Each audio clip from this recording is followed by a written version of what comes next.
Nodding my head to the music in my ears, I cleaned the squares, inch by inch. I was cautious not to disturb any paint that might be loose, and I could instantly see the difference I was making. When I finished the first square, I climbed down the ladder, my shoulders already aching, and was stunned to look up and see the vibrancy I'd revealed, despite the fact that there wasn't much going on in that corner of the painting. The ship Anna had painted there was still covered with grime, but the sky above it was now a pretty, though mildly abraded in spots, gray-blue. I smiled to myself. When was the last time I'd felt satisfaction in something I'd done? When was the last time I'd felt that shudder of genuine joy?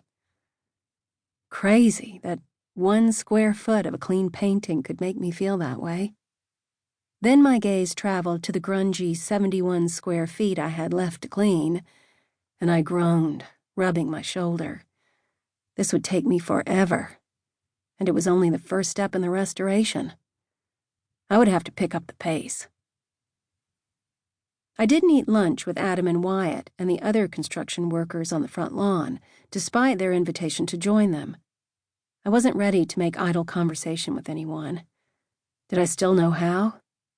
I noticed Oliver didn't eat with them either. He stayed in his office, the door closed.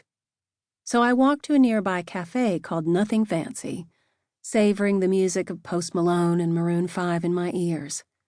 I ordered a takeout chicken salad sandwich and sat on a bench outside to eat it. I thought about the AA meeting I'd attended the night before. It had felt strange, being at an AA meeting with a group of non-prisoners. Not to mention being in a meeting with mostly men. I hadn't shared.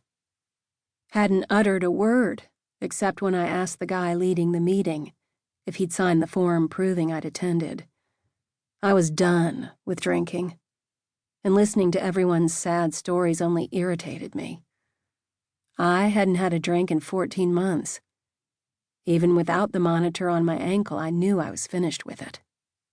By 4 o'clock, I'd cleaned 12 of the squares, and my work had given definition to a part of a fishing vessel in the upper left of the painting, as well as to the right arm of the hunky blonde guy in the lower portion.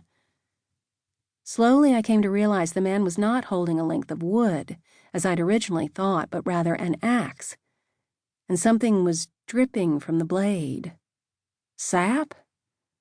I gently moved my cotton-tipped dowel over the lowest corner of the blade and gasped. The glistening drops were bright red. They could only represent one thing: blood. I stood back from the mural, clutching the dowel in my hand. Only a third of the man's face had been cleaned, and the paint was partly abraded, but I could see that he smiled, that he was handsome, that he seemed completely oblivious to the blood dripping from his axe. I felt a little sick. I thought of the newspaper image of Anna Dale. What had gone on in that strange head of hers? I was dying to show what I'd uncovered to Oliver, but he was shopping for supplies, so I continued working.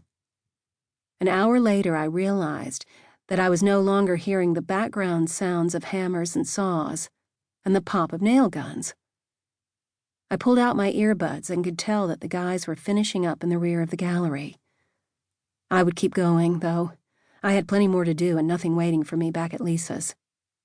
Wyatt came into the foyer as I wound a fresh piece of cotton on the pointed end of the dowel. His dreadlocks were loose now, hanging long over his shoulders. "Damn, girl, that's rad," he said, checking out the cleaned portion of the mural. "I had no clue that thing was so trashed." I felt myself beam. "Totally changes it," I said. His grin turned to a frown, and he moved nearer to the painting. "Is that blood on his axe?" I nodded. I think our artist was a little whacked. "You think?" he said, then looked at me. "We're all going over to Waterman's for a drink. Come with us?" Oh, hell no, I thought. I could imagine the seductive smell of the place, the beer cold and foamy in tall glasses, watching everybody drink while I nursed a Coke, not